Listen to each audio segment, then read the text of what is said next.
Eu queria convidar a igreja, então, para que nós abríssemos nossas Bíblias no Salmo 103.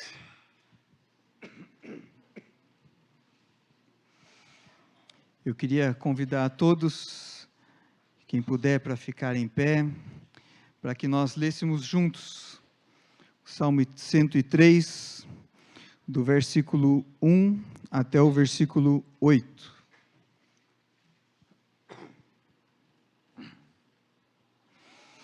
Vamos ler todos juntos. Salmo 103, os versículos 1 ao 8. Bendize, ó minha alma, ao Senhor, e tudo que há em mim, bendiga o seu santo nome.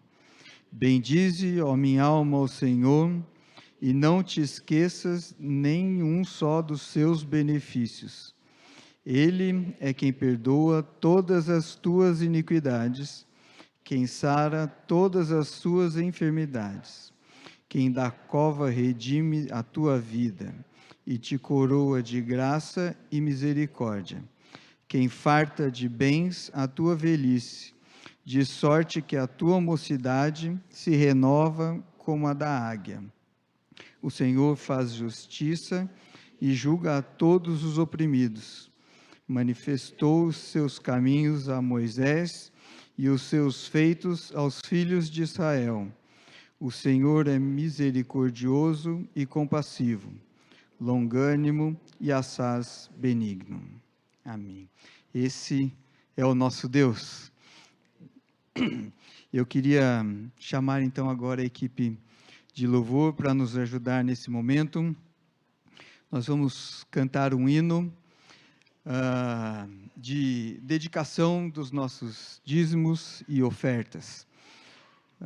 A grande maioria de nós tem feito isso de forma eletrônica, mas se alguém quiser fazer pessoalmente, aqui à minha direita, no final, tem um cofre, tem ali um envelope, pode deixar dentro do cofre ali a sua oferta, o seu dízimo.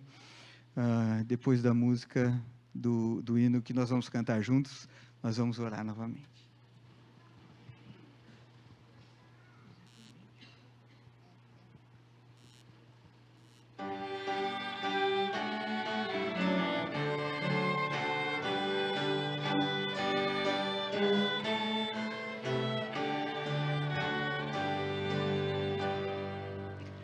A ti seja consagrada minha vida, meu Senhor, meus momentos e meus dias sejam só em teu louvor.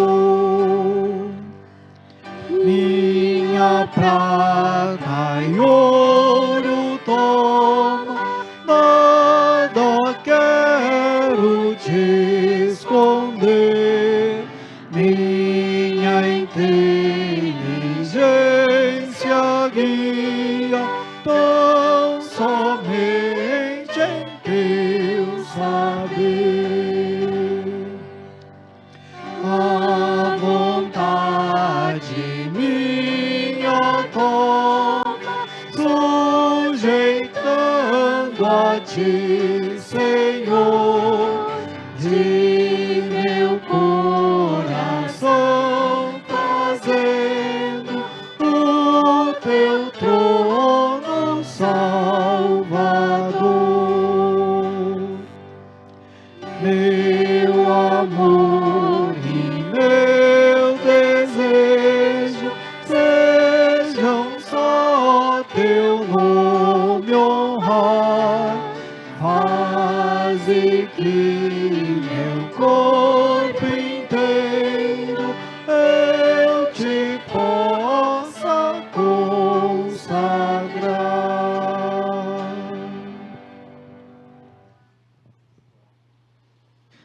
Senhor Deus, eu te agradeço porque o Senhor tem nos abençoado de diversas formas diferentes, e obrigado pela oportunidade que nós temos de devolver a Ti parte dessas bênçãos que o Senhor nos tem dado, Senhor. Ajuda-nos a cada vez mais sermos fiéis nos nossos dízimos e ofertas, ó Deus, e abençoa as pessoas que vão administrar esse dinheiro, que isso seja feito para o seu serviço e para a honra e para a glória do Teu nome, ó Pai. Muito obrigado, Senhor, em nome de Jesus. Amém. Vamos seguir então com a equipe de louvor. Disse Jesus: eu sou o bom pastor, conheço as minhas ovelhas e elas me conhecem a mim. As minhas ovelhas ouvem a minha voz, eu as conheço e elas me seguem. Eu lhes dou a vida eterna, jamais perecerão e ninguém as arrebaterá da minha mão. Amém.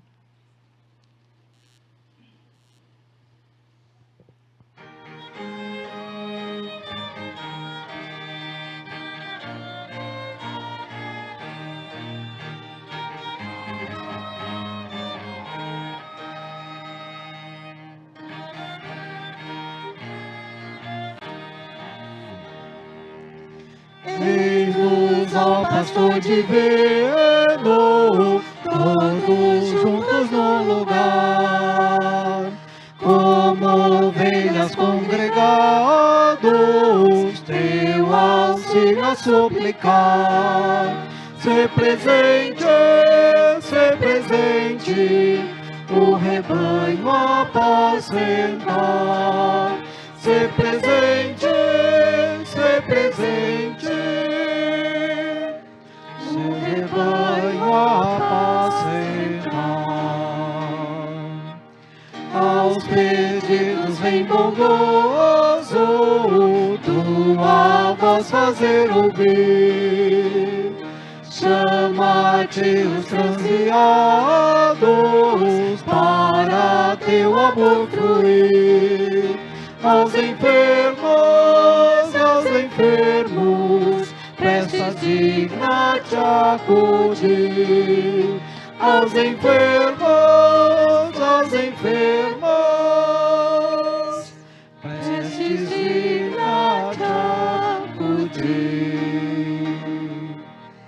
E aos tristes fatigados, ao aprisco do Senhor, leva os ternos cordeirinhos nos teus braços, bom pastor.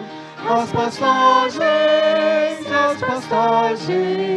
de celeste e doce amor. As pastagens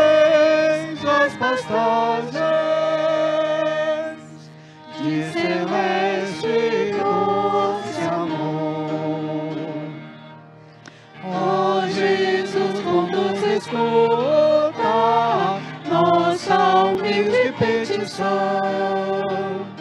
Vem encher o teu rebanho de sincera gratidão. Cantaremos tua imensa compaixão. Cantaremos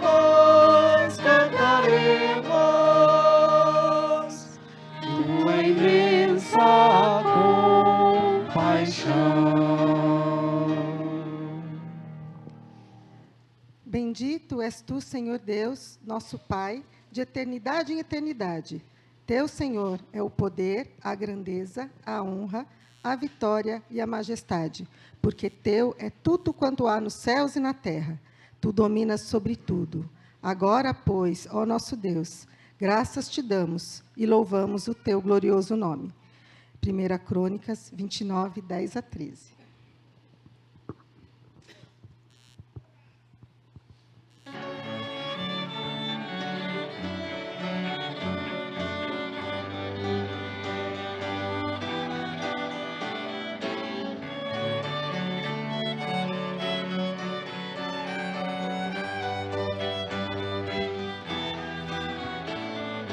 Tu és soberano sobre a terra, sobre os céus, tu és Senhor absoluto.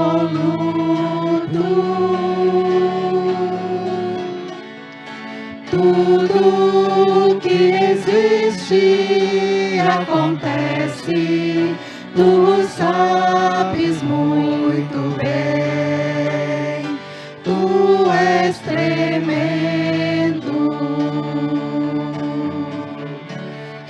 E apesar dessa glória que tens,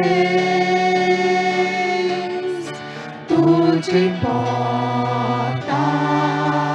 comigo também. Este amor tão grande eleva-me, amarra-me a ti. Do início, tu és soberano sobre a terra, sobre os céus, tu és Senhor absoluto.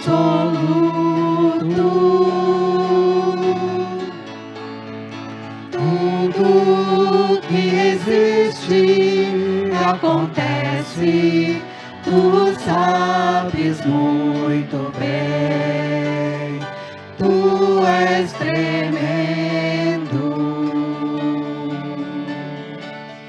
E apesar desta glória que tens, tu te importas comigo também.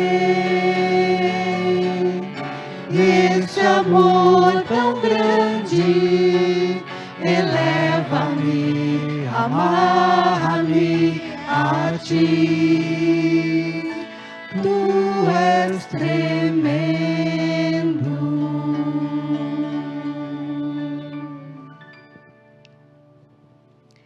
para nós, há um só Deus, o Pai, de quem são todas as coisas e para quem existimos, e um só Senhor, Jesus Cristo, pelo qual são todas as coisas e nós também por Ele.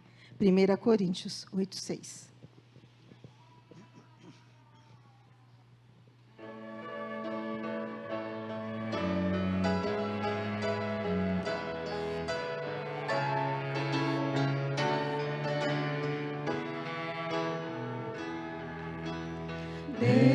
Deus, somente Deus, criou o mundo e o que nele há.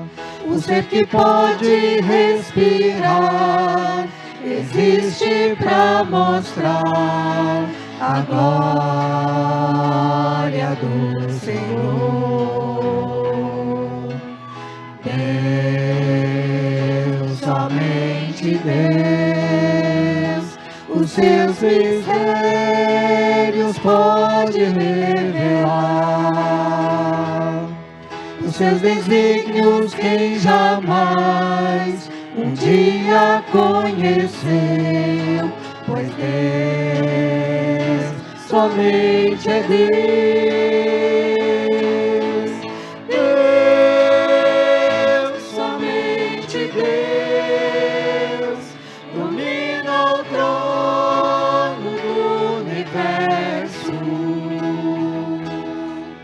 Que a voz da criação se erga para dar louvor somente a Deus.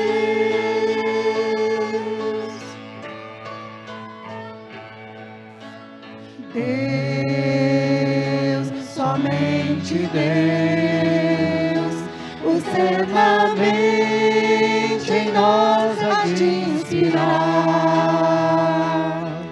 A alegria de adorar, desejo de exaltar a Deus, somente a Deus. Deus, somente Deus, domina o trono do universo. Que a voz da criação se erga para dar louvor somente a Deus.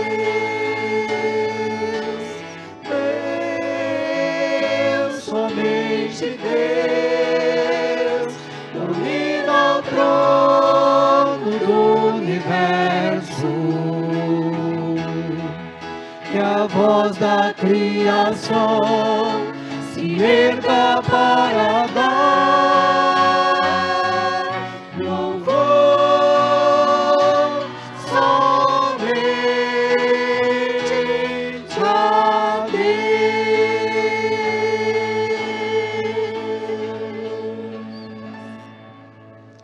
Amém, irmãos. Muito obrigada. Pode sentar.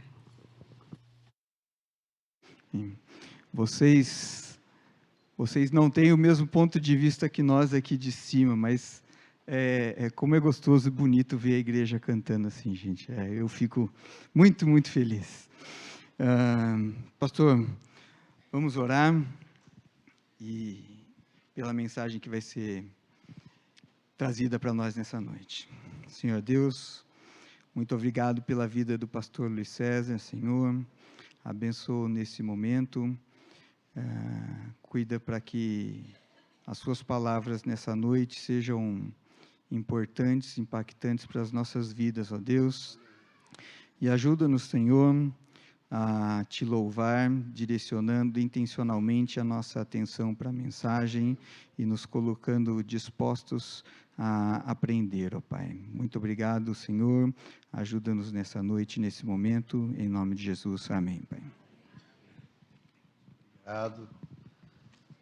Graça e paz, irmãos, amigos que nos acompanham pela internet, os convidados, tão bom ver os irmãos aqui. Obrigado porque aceitaram o apelo de trazer um visitante. Nós já estamos com a igreja quase cheia, mas ainda há lugar, né? A nossa campanha nacional de evangelização, demonstrando que ainda há lugar ao nosso lado, na igreja, no reino de Deus, para o trabalho do Senhor. Abram, por gentileza, em Marcos 5, 21 até o 43. Marcos 5, 21 a 43. Diz assim o texto sagrado. Marcos 5, 21.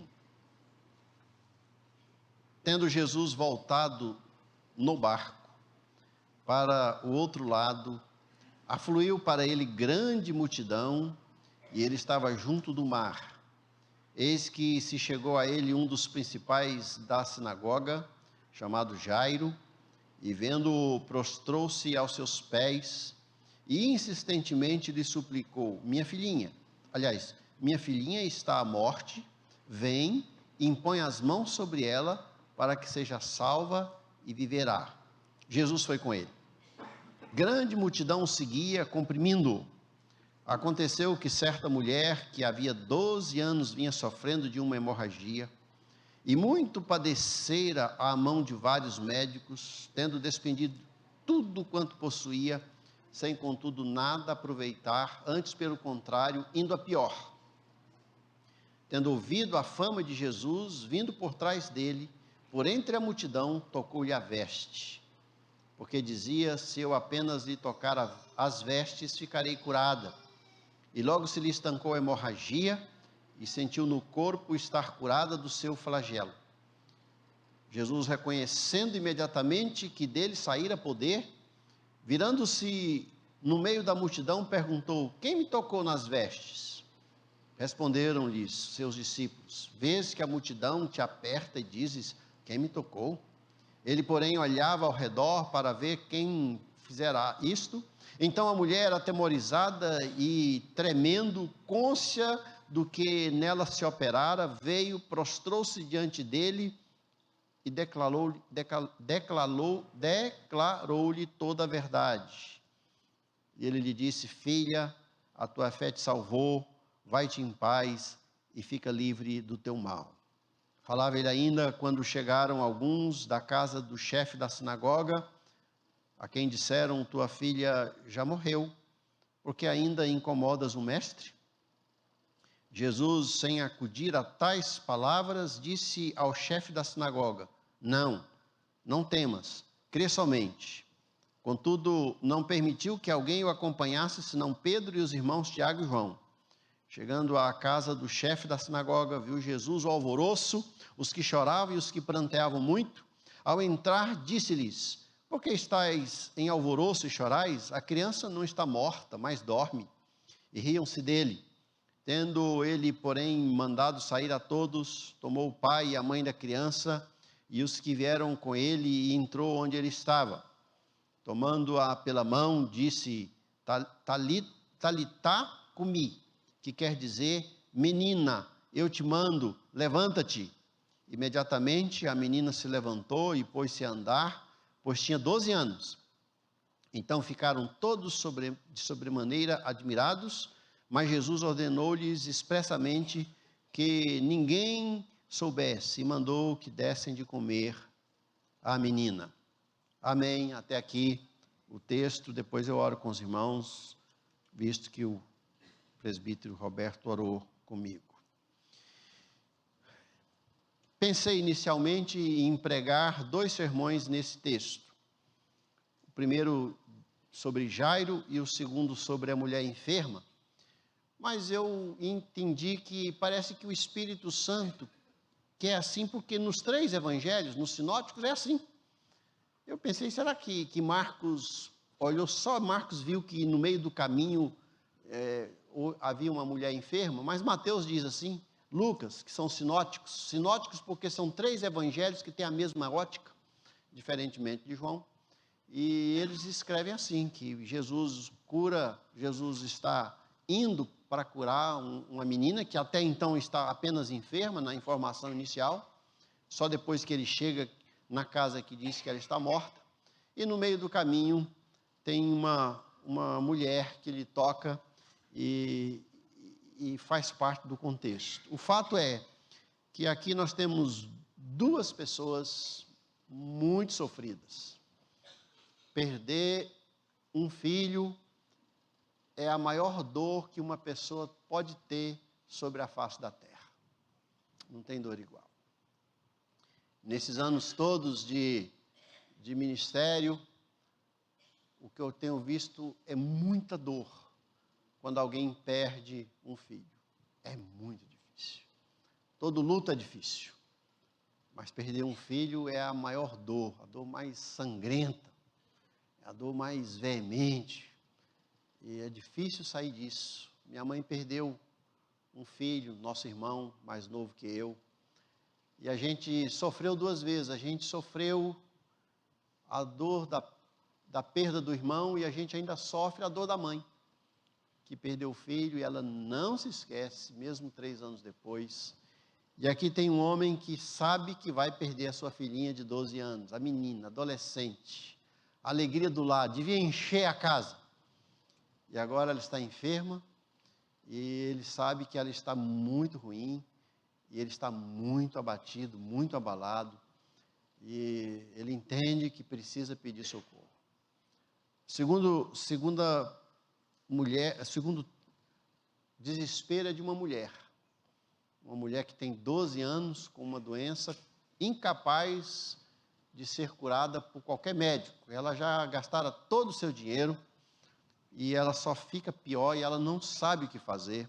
Uma doença, uma circunstância que tira dela a comunhão com os demais judeus, segundo a lei, a deixava isolada, contristada, constrangida, e ela entende que precisa de alguma forma encontrar aquele homem que já em todo o capítulo 4 está fazendo milagres, curando endemoniados, fazendo coisas maravilhosas, e ela entende que precisa encontrar Jesus. E Jesus está nessa caminhada.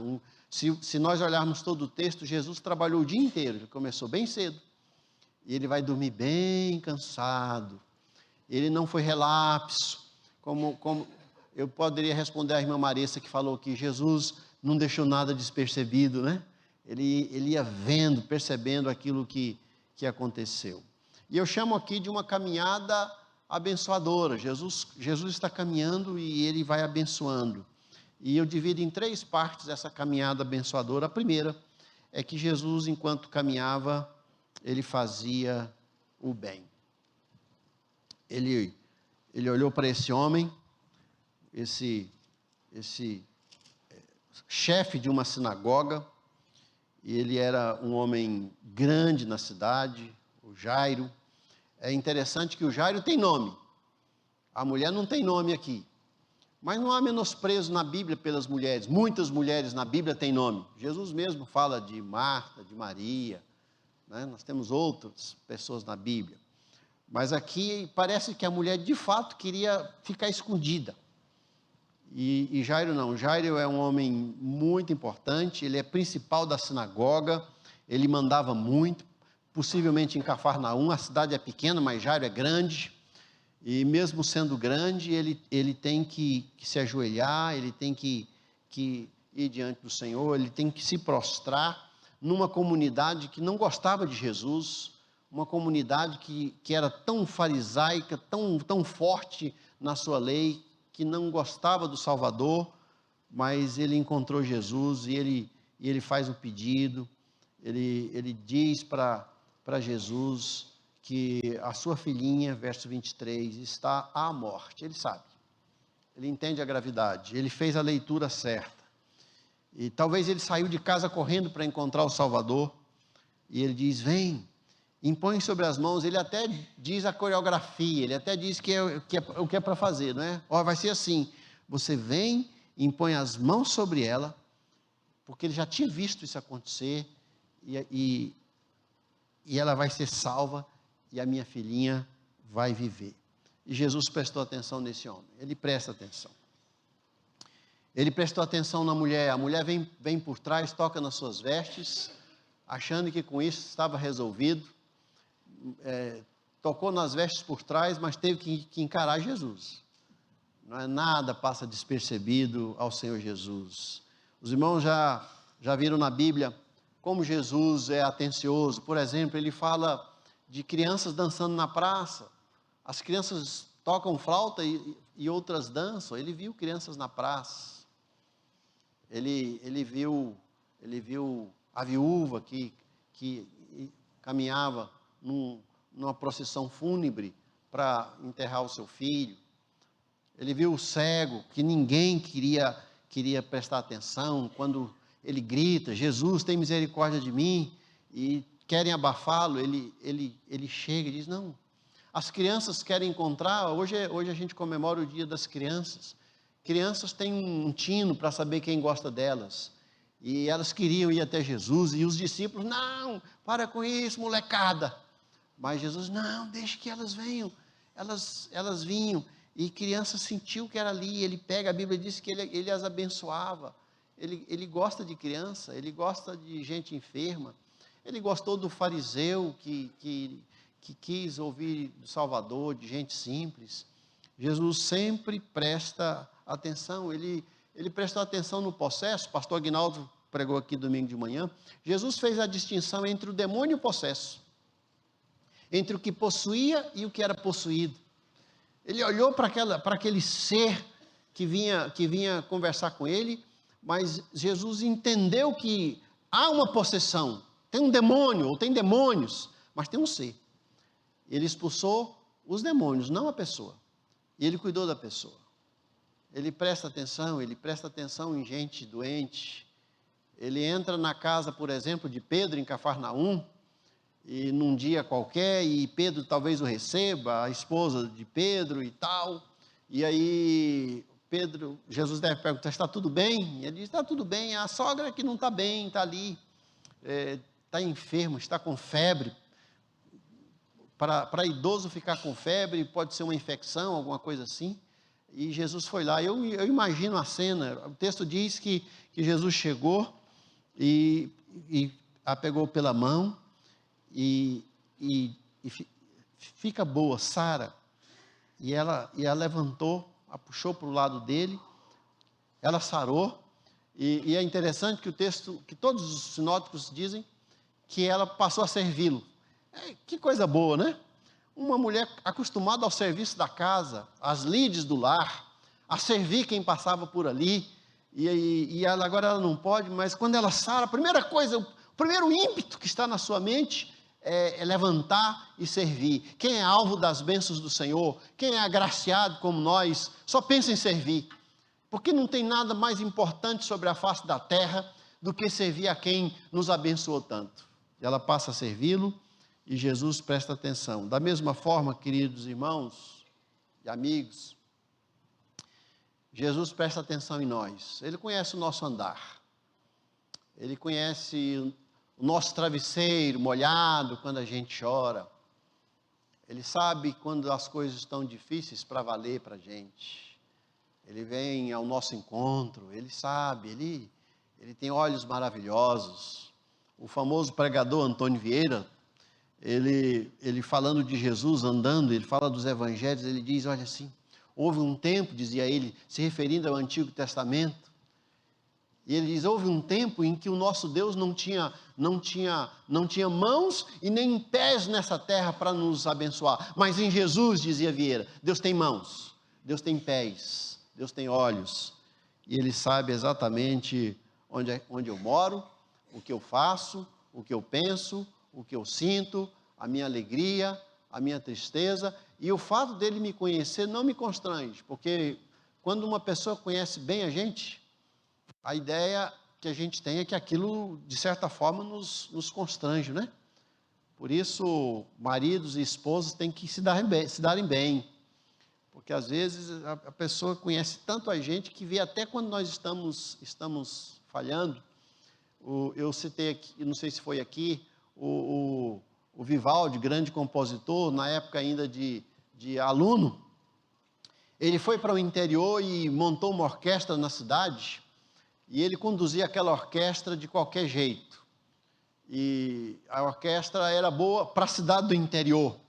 Mas um dia, o professor da universidade da capital foi visitá-lo. Eu li isso no livro de Norman Champlin. Foi visitá-lo de repente e foi ouvir a orquestra. Vivaldi ficou todo apavorado porque ele sabia que o negócio não estava bom.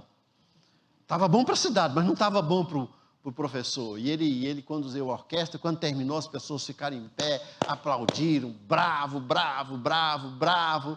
Mas ele sabia que tinha alguma coisa errada.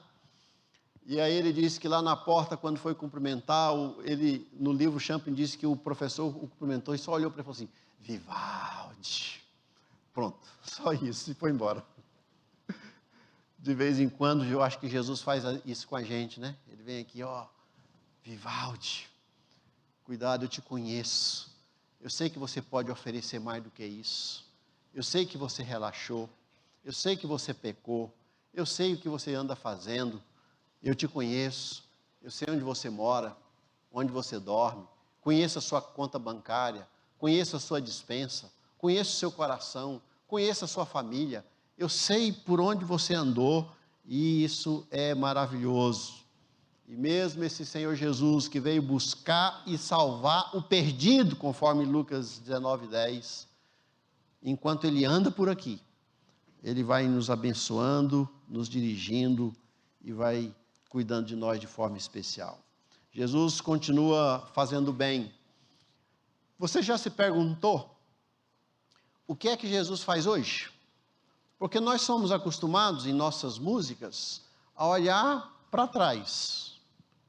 E é bom olhar para trás, para a cruz, não é? Eu ouvi uma música dizendo assim, o melhor de Deus ainda está por vir, o melhor de Deus ainda está por vir. Não está certo, porque o melhor de Deus já veio. Foi a cruz, o sacrifício vicário, a morte dele por nós. Mas os irmãos já se perguntaram, o que é que Jesus está fazendo hoje? A Bíblia fala que ele se assentou ao lado de Deus, o que é que ele faz hoje? Só descansando? Só ouvindo nossas lindas músicas, nossa linda orquestra?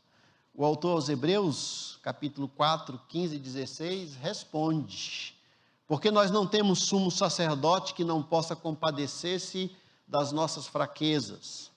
Antes foi ele tentado em todas as coisas à nossa semelhança, mas sem pecado.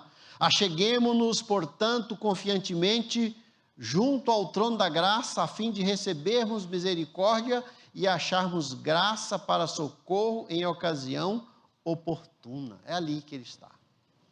Ele está assentado ao lado de Deus e é sumo sacerdote e ele nos abençoa sempre. Ele intercede por nós. Por isso, nós oramos em nome de Jesus. A oração ortodoxa, a oração correta, não é uma oração em nome do Pai, do Filho e do Espírito Santo. Eu conversei com um irmão que orava sempre assim: eu oro ao Pai em nome do Pai, do Filho e do Espírito Santo. Eu disse: por que você ora assim? É para ficar mais forte. Eu já peço logo no nome dos três. Mas a Jesus diz: tudo que pedires ao Pai em meu nome. O fato é que quando nós oramos, Deus só pode aceitar a nossa oração através de Cristo. A nossa voz não tem sentido para Deus se não for através de Cristo. Ele é o mediador, ele é quem ouve. Como ele já passou pela luta, ele já passou pelas vicissitudes, as crises dos homens, ele é homem de dores, ele pega a nossa oração e diz: Pai, socorre esse aí, faz uma obra maravilhosa. E Deus nos ouve em Cristo. Por isso a gente ora em nome de Jesus. É em Cristo que Ele nos ouve, não é em nome de Maria, não é em nome do pastor, não é em nome de ninguém. A única oração que Deus responde é aquela feita em nome de Jesus, na sinceridade de que é Jesus quem pega a nossa oração e conversa com o Pai a respeito de nós. E é isso que Jesus está fazendo hoje. O que é que Jesus está fazendo hoje?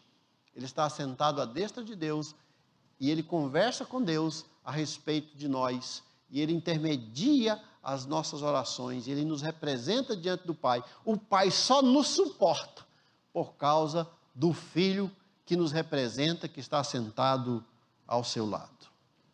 Mas eu tenho outra aplicação para os irmãos. É que Jesus andou por toda parte fazendo bem, nós também podemos, de certa forma, ser os braços, os pés e as mãos do Senhor, andando por toda parte, fazendo bem. Pedro tem essa noção. 1 Pedro 2,21 diz: como Deus ungiu a Jesus de Nazaré com o Espírito Santo e com poder, o qual andou por toda parte, fazendo bem e curando todos os oprimidos do diabo, porque Deus era com ele.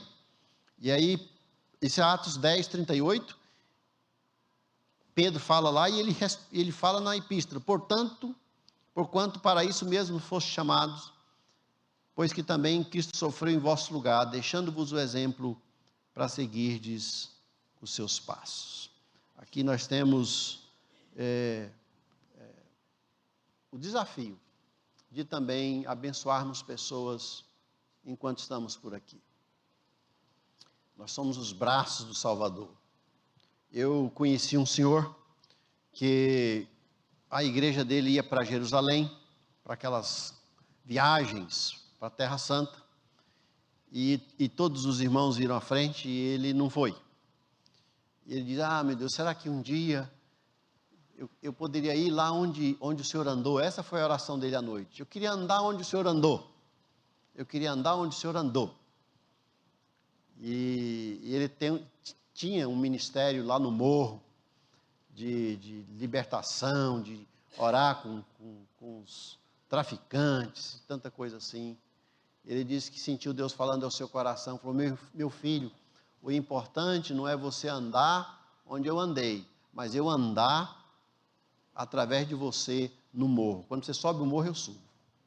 Quando você entra numa casa, eu entro. Quando você ora, eu estou ali. E é importante nós não esquecermos isso. Jesus, ele percebe.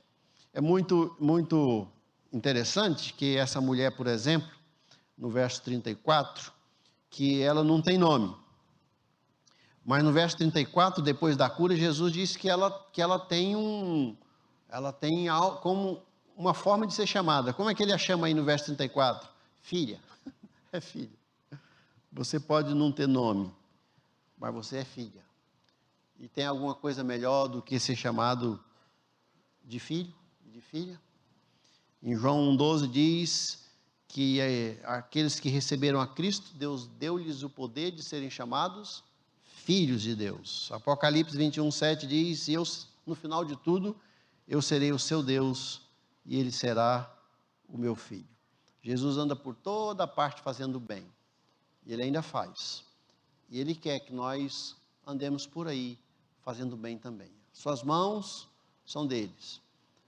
Lá no hospital, quando você entra, lá no seu trabalho, lá na sua vizinhança, um crente chegou, o Senhor Jesus chega através de nós. Jesus andou por toda parte fazendo o bem.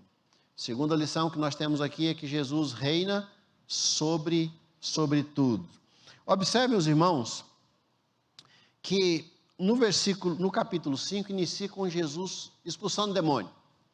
Demonstração inequívoca de que até os demônios estão sujeitos à vontade e à ordem de Deus. Algumas pessoas querem colocar Jesus e os demônios como duas forças iguais. Não são iguais. Demônio é criatura, demônio é criação, demônio é finito, demônio não é onipresente, demônios não são onipresentes, eles não têm ciência de todas as coisas, eles não podem todas as coisas, eles são limitados, e a ação deles é dentro daquilo que Deus delimitou. Quando Deus apresenta Jó, ele diz, viste, pode tocar-lhe, mas não vai tirar a vida. Deus delimita a ação do diabo até na nossa vida. Às vezes Deus pode usá-lo, às vezes ele é confundido, às vezes Deus usa como um instrumento para nossa própria disciplina, para nossa própria correção. Deus pode permitir que ele nos toque, Deus pode permitir que ele, de alguma forma, não fisicamente, mas que ele de alguma forma, ele haja em nosso derredor, e para o bem, para Deus, através de uma opressão, Deus nos libertar de forma maravilhosa e Deus nos corrigir. Não é bom para o crente superestimar o diabo e nem subestimar. Eu exemplifico. Não é bom para nós a gente ver demônio em tudo. Um velhinho conhecia o filho, o pai não, mas ele falou que quando o pai viu um carrinho de corda pela primeira vez, daquele que você dá corda e o carrinho andando, ele assustou tanto que ele saiu atrás do carrinho expulsando o demônio. Sai. Ele achava que aquilo não podia ser normal. Ver demônio entrando pela janela, ver demônio em tudo, igrejas e gente que vê demônio em tudo, que dá nome a demônio da rua, demônio Zé Pilintra, tranca rua, tranca carro, tranca tudo. E tem gente que vê demônio em tudo. Não é certo o crente ficar fazendo isso. Demônio na Bíblia não tem nome. Demônio na Bíblia é tratado pela autoridade de Jesus. A gente expulsa em nome de Jesus, não tem que conversar com ele, não tem que trocar ideia com ele. Não é bom ver demônio em tudo, mas irmãos, também não é bom a gente subestimar, achar que ele apenas uma pessoa fraca. Os demônios são milenares, eles são seres espirituais, invisíveis, eles podem induzir uma mente, eles podem oprimir como o gadareno, e o texto está dizendo que Jesus tem autoridade sobre ele. Basta orar em nome de Jesus, andar com Jesus e as trevas se dissipam. Aqui Jesus tem autoridade nesses dois textos sobre a morte e tem autoridade também sobre as enfermidades. Quando Jesus acalma o mar, está dizendo que ele é criador. Quem é que pode acalmar um mar? Quem é que pode dizer para as águas, acalma-te? Isso não une Jesus ali ao Salmo 46, que diz que Deus é que acalma o mar, Deus que aquieta todas as coisas. Então Jesus, quando ele acalma o mar, ele está dizendo, eu sou Deus, eu posso todas as coisas, ele não é criatura. Quando o autor aos Hebreus diz assim que Jesus foi gerado, a ideia é que o Filho sempre está sendo emanado do Pai, o Pai está sempre gerando o Filho, essa ideia de uma ligação vital e eterna, não que ele um dia deixasse de existir, ele está sempre emanado, ele é sempre unido com o Pai, ele é Deus 100%, quando Jesus acalma a tempestade, é isso que ele está dizendo. Quando ele expulsa demônio, ele está dizendo, eu tenho domínio sobre todas as criaturas. Quando ele ressuscita uma pessoa, ele diz, eu tenho domínio sobre a morte. Quando ele cura uma enfermidade, eu tenho domínio sobre o corpo humano. Um domínio total e absoluto. E nós poderíamos entender assim, que Jesus demonstrou que, nesses momentos singulares de cura, ele mostra algo eterno. Deus é soberano sobre todas as coisas. Essa música que nós cantamos, tão bem escolhida, soberano, criador de tudo, Ele pode tudo, nada limita o Senhor Jesus, Ele é grande, Ele é capaz de fazer tudo. Interessante que aqui, essa mulher que, verso 29 diz, que verso 20, ela entende que se apenas eu tocar as suas vestes, ficarei curada. Foi apenas uma ideia dela. E isso aconteceu. E o que aconteceu é que houve fé. Ela chega por trás e imediatamente Jesus sente que dele sai poder. E os discípulos são irônicos e até maldosos. Como que Jesus quer saber quem ele tocou? Porque ele quer saber. Jesus poderia deixar passar despercebido, não poderia, meus irmãos? Ah, não, de mim saiu o poder e tanta coisa aconteceu aqui, mas Jesus, ele quer nos ensinar e ele para e ele diz, eu quero conversar com essa mulher. Quem me tocou? E ele sabe quem foi. E como ninguém aparece, ele fica esperando. Foi triste para essa mulher, não foi? A Bíblia diz o que sobre ela? Diz aqui que a mulher, no versículo 33, atemorizada e tremendo, mas ao mesmo tempo cônscia do que nela se operara. Ela foi diante dele e, como o famoso Jairo, também se prostrou diante do Senhor. Que cena mais humilde para uma mulher, se prostrar ali no chão, ficar ali bem quietinha, sujando os seus cabelos aos pés do Senhor, ela ali humildemente aos pés do Salvador. E Jesus permitiu tudo aquilo para dizer que Ele tem total poder sobre os nossos corpos. Ele conhece as nossas células. Os irmãos já prestaram atenção no maná, por exemplo? Que em 6 dias vinha o maná. E ninguém poderia recolher o maná para o dia seguinte, porque o maná apodrecia de um dia para o outro. Mas na sexta-feira, Deus conversava com o maná. Deus falava assim, célula, bactéria, seja lá o que for,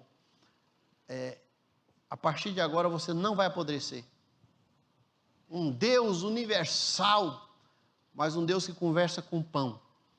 Não é para apodrecer hoje. E no outro dia não apodrecia. Que capacidade Deus tem de conversar com a sua enfermidade, com a sua doença, com seus problemas. Uma inteligência fenomenal.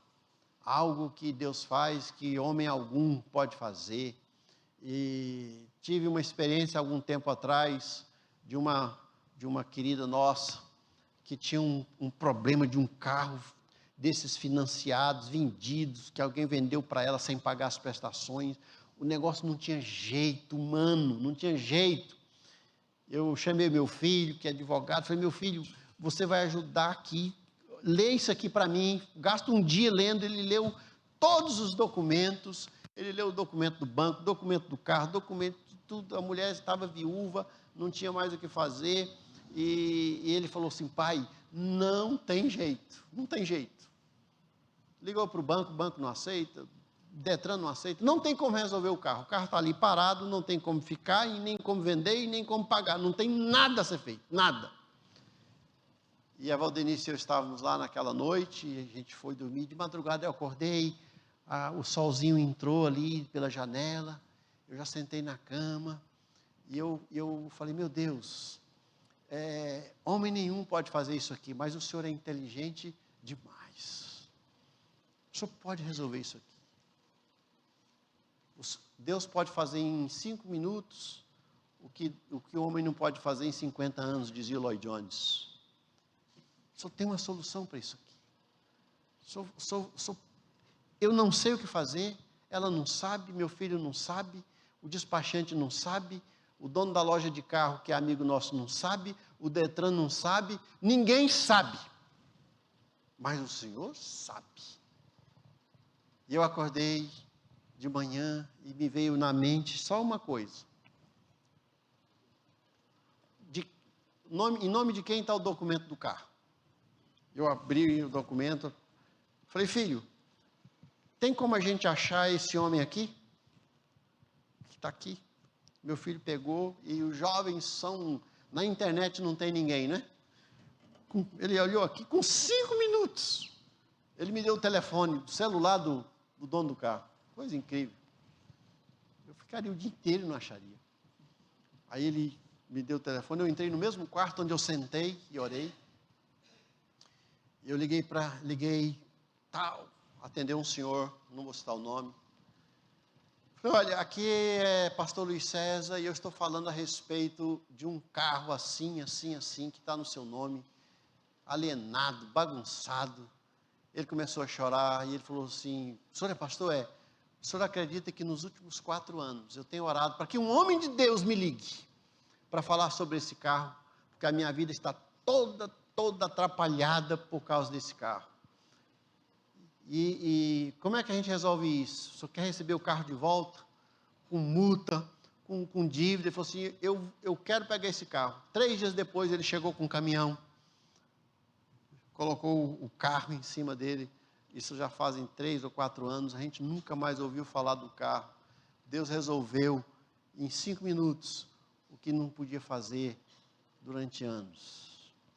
Soberania, Deus pode tudo, Deus sabe de tudo, Ele é inteligente demais, Ele tem capacidade demais, Ele tem recurso demais. Nós precisamos aprender a andar com Ele, confiar nele, porque Ele pode, Ele reina sobre tudo e sobre todos. Nos evangelhos Ele andou fazendo isso. Paulo diz em Colossenses 1, 16 a 19, quando Paulo está preso, e algumas pessoas falaram para ele que lá na igreja de Colossos, a imagem que eles têm de Jesus é um Jesus pequeno. Paulo diz, não, Jesus, quem é Jesus? Ele diz, pois nele, em Cristo, ele é tão grande porque nele foram criadas todas as coisas, nos céus e sobre a terra, as visíveis e as invisíveis, até coisa que a gente não vê, Jesus tem domínio. Ele tem domínio sobre principados e potestades, tudo foi criado por meio dele e para ele. Ele é antes de todas as coisas, nele tudo subsiste. Ele é a cabeça do corpo da igreja, ele é o princípio, o primogênito de entre os mortos, para em todas as coisas ter a primazia, porque aprove a Deus que nele residisse toda a plenitude. Que grandeza! E nós precisamos sempre lembrar que ele tem que ter a proeminência também na nossa vida.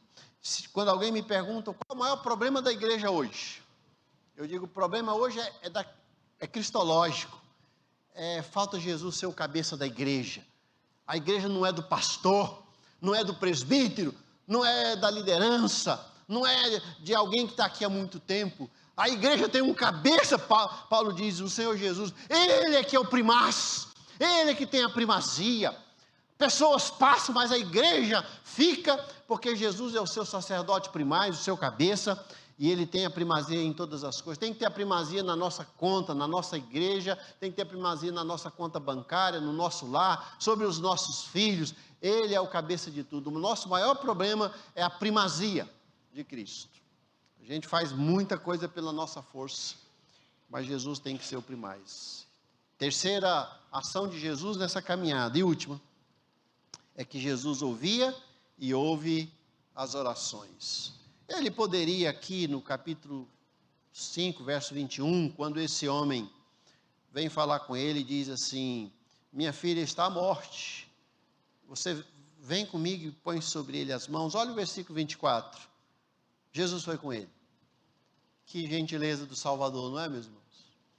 Tão atarefado, expulsando demônios, pregando para a cidade.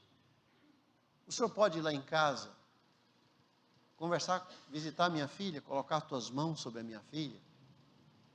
Eu posso. Ele atende. A mulher não fez oração. Interessante que Jesus lê o coração, né? Ela não orou. Ela só decidiu e foi também. Que bondade do Salvador. Deus sabe que pode todas as coisas. Os evangelhos estão cheios de gente orando, suplicando e Deus ouvindo. Os irmãos, há uma informação que eu gostei de aprender algum tempo atrás. No Antigo Testamento, era muito comum o clamor. Vocês vão ouvir essa expressão que o povo clamou. No Novo Testamento, não. Não é muito correto, por exemplo, a igreja falar, vamos levantar um clamor. Não tem isso no Novo Testamento. Em hora nenhuma tem clamor assim no Novo Testamento. O Novo Testamento foi traduzido por súplicas, orações bem singelas, bem sinceras, gente conversando com Deus face a face. O clamor dá a ideia de que a gente está brigando, a gente está reclamando, ou a gente está desesperado. A súplica ela é mais amorosa, ela é mais singela, e é isso que nós temos.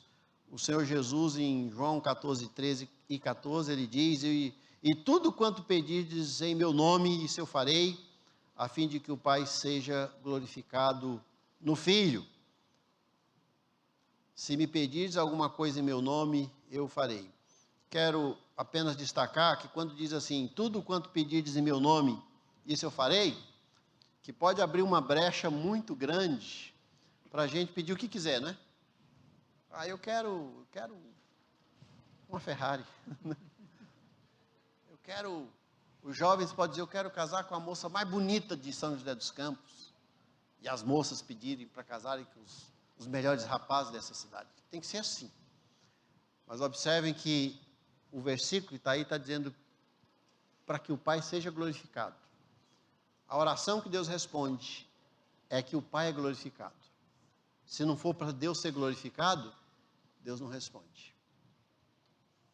Você ora, diz, Senhor, eu posso isso vai glorificar o teu nome. Só aquilo que glorifica a Deus é que Deus responde em oração. Porque muita coisa que a gente quer não glorifica a Deus. Mas Deus manda pedir. Deus pode todas as coisas, mas Ele manda pedir. Em Lucas 11, 9 e 10 diz, por isso vos digo, pedi e dar-se-vos-á, buscai e achareis, batei e abrir-se-vos-á. Pois todo o que pede recebe, o que busca encontra, e a quem bate, abrir-se-lhe-á. Aqui nós temos uma ordem bíblica, é para pedir. Não tenham medo, Deus aguenta. Deus pode, Ele aceita. Se Ele vai responder conforme nós queremos, não é problema nosso. Mas nós temos que aprender a orar. E os irmãos, essa geração nossa, e eu lamento dizer isso, nós somos uma geração que desaprendeu a orar. E eu suspeito, como alguns outros colegas e outros irmãos, que nós ficamos reféns da tecnologia, dos celulares, dos computadores, da vida agitada. Nós temos muita dificuldade em deixar o celular bem longe de nós e orar e passar um tempo com Deus. Parece que a oração que Deus responde tem que ser ali com o celular na mão. O celular virou igual uma arma de cowboy, que você não pode sair de casa sem ele. Há um desespero. Alguém que desce do carro e diz, meu Deus, esqueci o celular, parece o fim do mundo. Uma pessoa parar para orar hoje em dia não tem sido comum. Eu desafio você a gastar tempo em oração com Deus. Eu desafiei um rapaz da nossa geração aí, bem jovem, que não conseguia orar 5 minutos. Ele falou assim, não consigo orar 5 minutos mais. É demais para mim. Ele diz, mas você pode começar. Como é que eu faço para conversar com Deus 5 minutos? Então eu fui explicar para ele, eu vou explicar para os irmãos que querem começar com 5 minutos pelo menos. Chegue diante de Deus, com reverência, diga todos os adjetivos que você conhece sobre Deus para Ele. Ele sabe que Ele é, mas Ele gosta de ouvir que Ele é grande, que Ele é bom, que Ele é santo, que Ele é maravilhoso, que Ele é bondoso, que Ele cuida de você. Fica ali falando os adjetivos. E Deus tem tantos. Aprenda na Bíblia. Conversa com Ele assim. Depois se apresente. Deus, eis-me aqui. Conversa sobre você com Deus. Algum pecado cometido, alguma dificuldade que você tem de abandonar o pecado, alguma crise, alguma dificuldade que você tem com alguma circunstância. E ora por você. Depois você ora por quem está mais perto de você. Os casados, A primeira pessoa que você tem que orar depois de você é o cônjuge. Ora pelo seu cônjuge. Pede que Deus o abençoe, que Deus o visite, que Deus cuida dele. Gasta um tempinho. Daqui a pouco você vai ver que os 5 minutos foram poucos. Aí você depois ora quem tem filho, ora pelos filhos. Quem não tem filhos, ora pelos pais, por outras pessoas. Aí você vai orando pela igreja. Ora por mim. Ore pelo pastor da igreja. Ore para que Deus me dê sabedoria, graça, para que Deus me abençoe. Ore pelos presbíteros da sua igreja. A Bíblia diz que nós devemos orar por todos aqueles que estão investidos de autoridade. E quando Paulo fala isso, sabe sobre quem ele está falando? Sobre o imperador que perseguia os crentes. Ele diz: toda autoridade instituída por Deus. Ore pelos reis. Ore pela igreja, ore pelos ministérios. Depois você pode orar pela sua vizinhança, seus parentes, seus amigos. E depois você vai orando pela sua cidade, pelo prefeito, pelo vereador. Ore pelo presidente Lula. Ore por ele. Ore para que Deus, de alguma forma, o use. Ore para que ele faça bem a nossa nação. A Bíblia manda orar pelos que estão investidos de autoridade. Eu orei pela Dilma, orei pelo Bolsonaro, orei pelo Lula e vou orar por quem vier depois dele. Pode orar. E você vai orando, você vai intercedendo. No final, depois da intercessão, e você louva ao Senhor, pede que Deus abençoe o seu dia. O Stanley Jones, ele dizia assim, se você não puder orar de manhã, ore à noite, mas é melhor de manhã. E ele dá uma justificativa. Ele diz, quando você ora à noite, você ora pelo que passou. Quando você ora de manhã, você ora pela frente, para o que está acontecendo. Coloque o seu dia. Durante o dia, viva em espírito de oração. Não desconecte da oração. Orando em todo o tempo no espírito, você vai falando com Deus. E daqui a pouco você vai ver que meia hora foi muito pouco, 1 hora. E você vai desenvolvendo uma vida de oração, sem o celular, sem a internet. Fique longe do seu celular por algum tempo. Que bênção maravilhosa é você ficar longe dele e ficar um tempo com Deus. Escolha um lugar na sua casa que você chama de refúgio secreto. Uma cadeira mais gostosa para sentar, um quarto onde ninguém te vê, uma árvore que você fica debaixo dela, no recôndito, escondido, onde só Deus te vê. Tenha na sua casa ou no seu trabalho aquele lugar que é só seu. Pode ser no seu quarto, pode ser na sala, mas aquele lugar onde você marca uma audiência com Deus e peça a Deus e busque, porque aquele que pede, recebe. E se Jesus não é mentiroso, ele não é, você recebe. Quem busca, encontra. E quem bate, a porta se abre. É Jesus quem está falando e ele não mentiria para nós. Jesus, ele ouviu esse homem, ele ouviu a mulher e ele fez com que as multidões, ele deixou multidões certa vez para ficar aos sós com o Senhor. Quando em Lucas 5, 15 e 16 diz que grandes multidões afluíam para ouvirem e serem curadas de suas enfermidades, ele porém, se retirava para lugares solitários e orava. Deus sempre saberá o que trazemos na presença dele. Se uma filha para ele curar, ou se uma hemorragia, uma infecção, uma cura, e ele vai sempre nos atender. Deus, ele gosta, e algo que a gente tem que pensar aqui. Ele gostou que houve fé. Ele fala para essa mulher no verso 34, a tua fé te salvou. Ele gosta que a gente chega com confiança de que ele vai ouvir, porque ele vai ouvir, e ele vai atender, né? Se a gente tem uma fé pequena, porque ninguém nasce com uma fé gigantesca, ninguém nasce George Miller, ninguém nasce Hudson Taylor, né? Ninguém nasce o apóstolo Paulo, mas se você tem dificuldade em crer, a sua primeira oração deve ser: Senhor, aumenta-nos a fé, abre os meus olhos, ajuda-me, eu estou com dificuldade em crer, eu estou incrédulo hoje, eu perdi a confiança, mas o Senhor pode aumentar a minha confiança, o Senhor pode me abençoar, porque eu quero crer, eu quero viver por fé. E assim Jesus termina essa jornada. Quando ele olha para essa menina, ele entra no quarto, a menina está dormindo.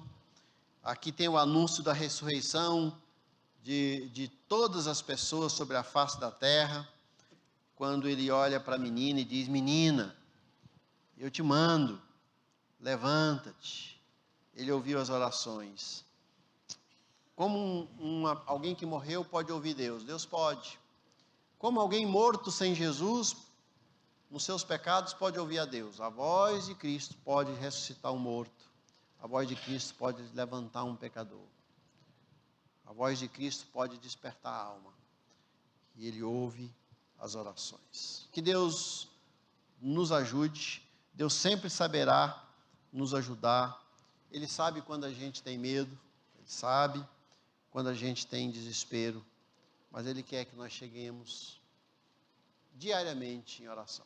Essa semana, gaste pelo menos 5 minutos orando, no mínimo. Quem sabe 10. Desconectado do mundo. Quem sabe 20.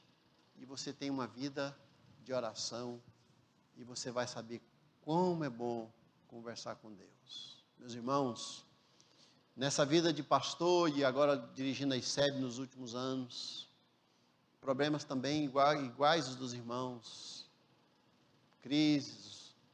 Se não fosse acordar para orar e conversar com Deus, eu entraria em desespero, em pânico.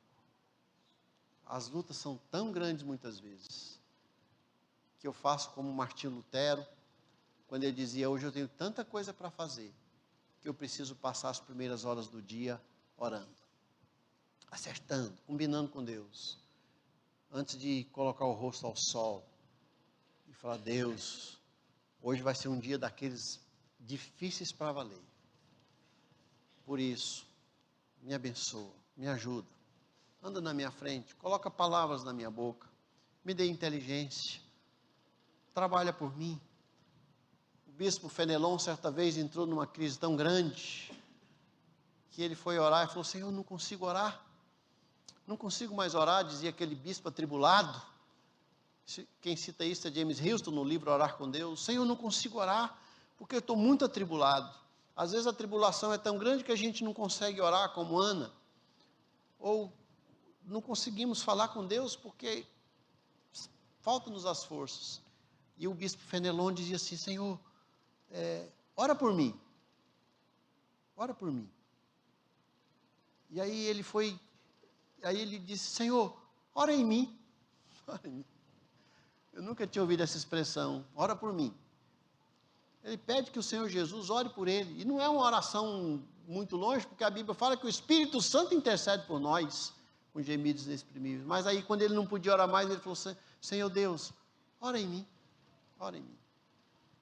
Se você não tiver esse hábito, tiver dificuldade, que Deus ore em você, que Deus cuide de você, que Deus te abençoe, que Deus abençoe sua vida, sua família. Jesus ainda anda por aqui, Ele ainda anda fazendo bem, Ele ainda é soberano sobre todas as coisas, Ele ainda cura, Ele ainda abençoa, Ele ainda aceita as orações, Ele intercede, Ele está vivo, e Ele há de nos abençoar durante toda a nossa jornada. Nós estamos conversando, estamos orando, estamos falando de alguém que vive e reina para sempre. Um senhor de 90 anos de idade foi arguído por seu netinho nos Estados Unidos: vovô, o senhor acredita mesmo que Jesus exista? Ele disse: é claro, como não? Conversei com ele hoje de manhã.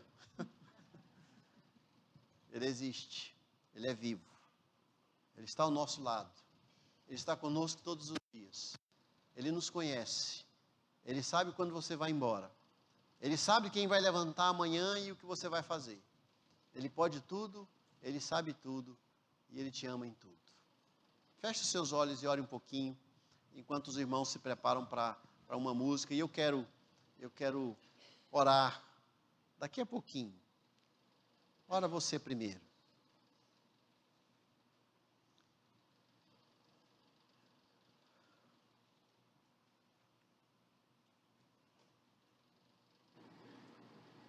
Senhor nosso Deus, entregamos nas tuas mãos esta mensagem. Que ela continue falando aos nossos corações à noite, na hora de dormir. E amanhã de manhã. E que nós possamos nessa semana ter convicção plena de que o Senhor anda no nosso meio. Que o Senhor ainda ouve orações. Que o Senhor cura. Que o Senhor ressuscita mortos. Que o Senhor sabe de tudo. Olha para nós, ó Deus. Alguns de nós nessa semana têm alguns desafios muito grandes. Mas nada maior do que o Senhor. Sopra sobre nós o teu sopro. Abençoa o trabalho de nossas mãos. Anda na nossa frente. Ordena uma bênção sobre a nossa casa. Visita a nossa saúde. Cuida das nossas finanças. Cuida dos nossos negócios enquanto vamos cuidando dos teus. Olha para nós com misericórdia. Nós nos prostramos aos teus pés como Jairo. Nós nos prostramos aos teus pés como esta mulher doente. Na convicção plena de que o Senhor atende às nossas orações e de que o Senhor ordena sobre nós uma bênção. Aumenta-nos a fé. Desperta-nos para orar, Pai. Acorda-nos mais cedo um pouquinho. Ajuda-nos a desconectar desse mundo, das coisas desse mundo, Pai. Para nós conversarmos com o Senhor face a face, todos os dias. É assim que nós oramos, no nome do Senhor Jesus. Amém. Que Deus abençoe os irmãos.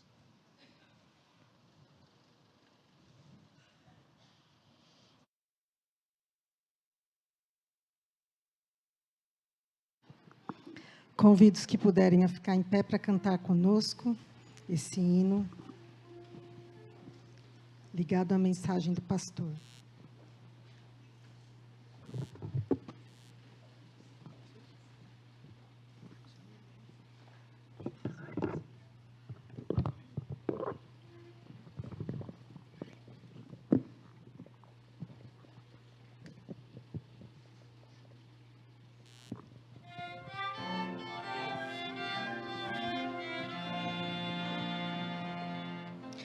Achei um bom amigo, Jesus o Salvador, o escolhido dos milhares para mim.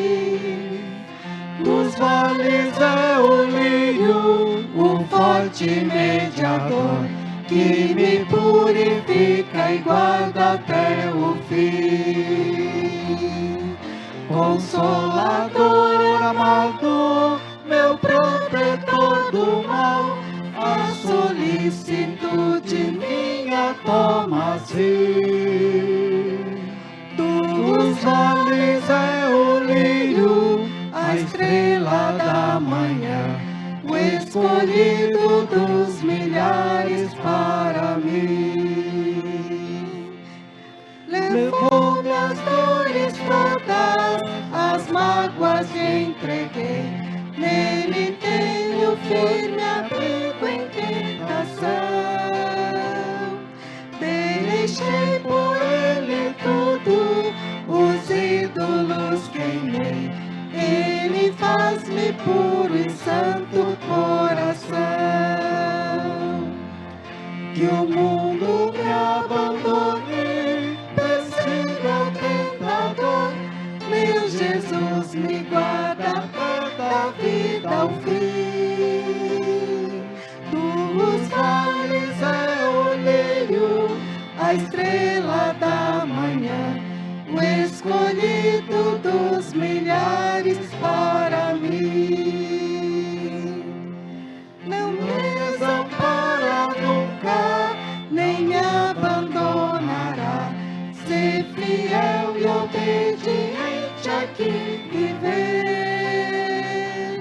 Em torno a mim se acampa quem me protegerá, até quando face a face eu possa ver. Nos céus então entrando, na glória eu ficarei, com Jesus meu Salvador, gozando enfim. Dos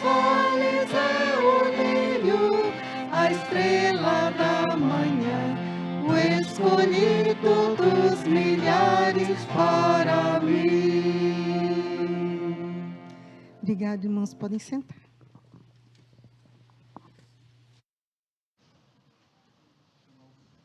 Então, vou chamar o coral para cantar agora, para louvar a Deus, por favor.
Aleluia, Cristo é vivo, aleluia. Aleluia, Cristo é vivo, aleluia.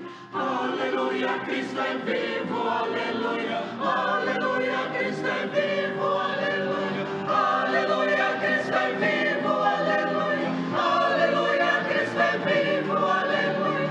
Aleluia, Cristo é vivo, aleluia. Aleluia, Cristo é vivo, aleluia. Aleluia, Cristo é vivo, aleluia. Aleluia, Cristo é vivo, aleluia. Aleluia. Jesus Cristo ressuscitou.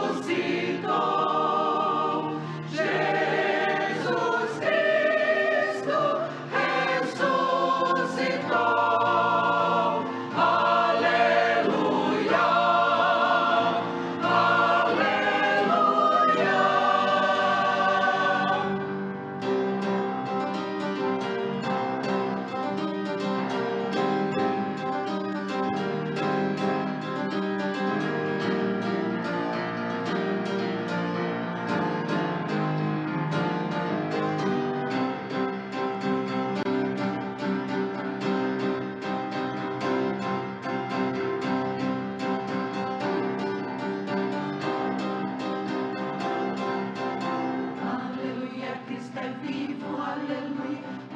Aleluia, Cristo é vivo, aleluia. Aleluia, Cristo é vivo, aleluia. Aleluia, Cristo é vivo, aleluia. Aleluia, Cristo é vivo, aleluia. Aleluia, Cristo é vivo, aleluia. Aleluia, Cristo é vivo, aleluia. Aleluia, Cristo é vivo, aleluia. Aleluia, Cristo é vivo, aleluia. Aleluia, Cristo é vivo, aleluia. Aleluia, Cristo é vivo, aleluia. Aleluia.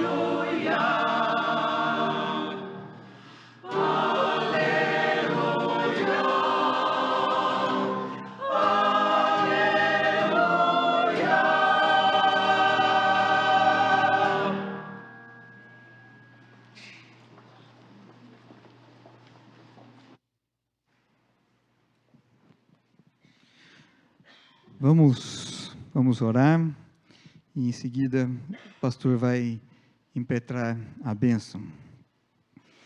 Senhor Deus, eu te louvo porque Jesus faz o bem por onde caminha. Eu te louvo porque Jesus domina sobre todas as coisas. E eu te louvo porque o Senhor ouve as nossas orações, ó Pai. Muito obrigado pela mensagem de hoje. Ajuda-nos, Senhor, para durante a semana caminharmos junto contigo o tempo todo, Pai. Que nós possamos aumentar a nossa vida de oração e sentir o Senhor conosco enquanto nós oramos o tempo todo, Pai. Muito obrigado por tudo que o Senhor já tem feito por nós. Abençoa-nos nessa semana que começa agora, Pai. Em nome de Jesus, amém, Deus. Ficar em pé. Depois da bênção tem um hino de despedida. Finda-se este dia. Fazia tempo que eu queria cantar esse hino com a igreja. Depois da bênção, fiquemos em pé e cantemos, que é o hino de conforto para a gente ir para a nossa casa. Irmão, irmã, que o Senhor te abençoe e te guarde, que o Senhor faça resplandecer o seu rosto sobre ti, que o Senhor sobre ti tenha misericórdia e te dê a paz desde agora e para sempre. Amém. Tenha uma semana muito abençoada.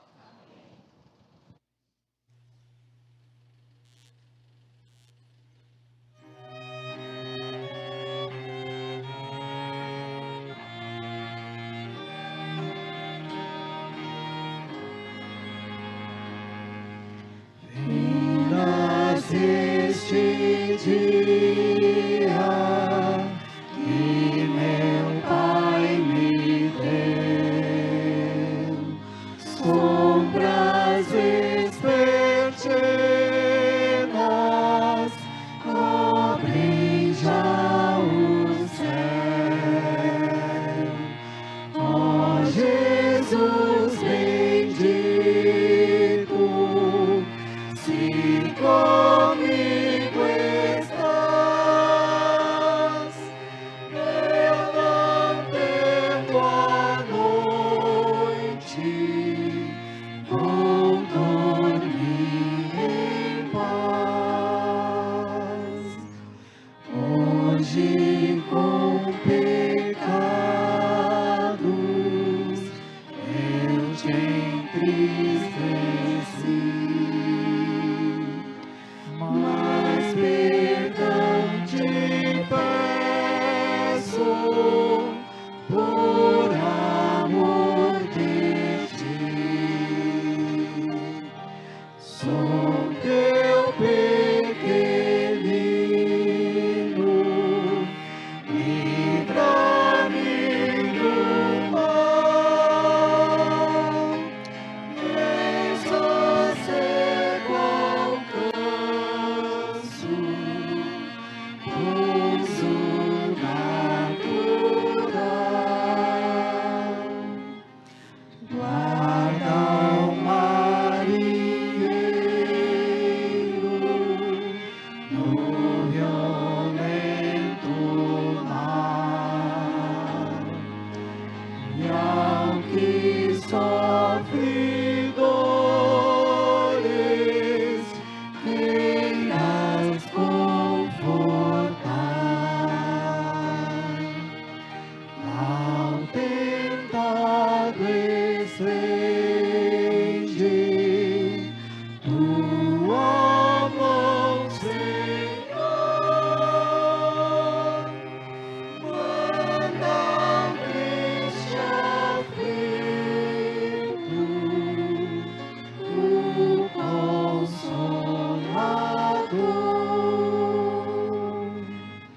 Pelos pais e amigos, pela santa lei, pelo amor divino,